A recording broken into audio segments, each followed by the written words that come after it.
Ayan, good evening guys. Nasa kabilang kwarto nga pala yung aking alaga guys. Oh, yan. Yan.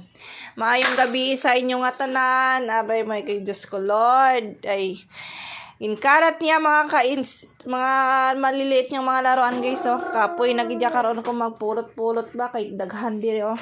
Yan. Damo ko sang puluton diri oh.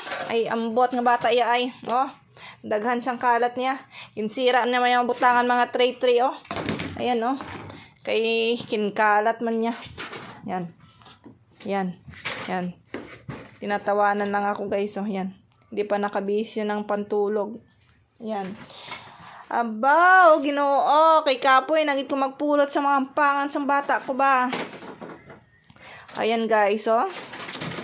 Kay isa-isahin ko kinakaroon purot. Kapoy, naging magpurot-purot sa hampangan sa irintok niya ba. Ay, halo-halo na gid ng lingwahe ko, guys. Ayan. Yan, guys. Istakan niya sa mga laruan diri kwarto, guys, oh. Yung iba doon sa kabila. Yung mga malalaki niyang, yung mga dako nga sa kampangan niya, doon sa baba, nakakarton.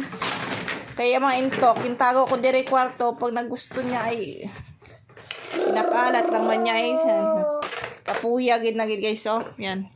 Yan. Ay. Ay, Ginoo.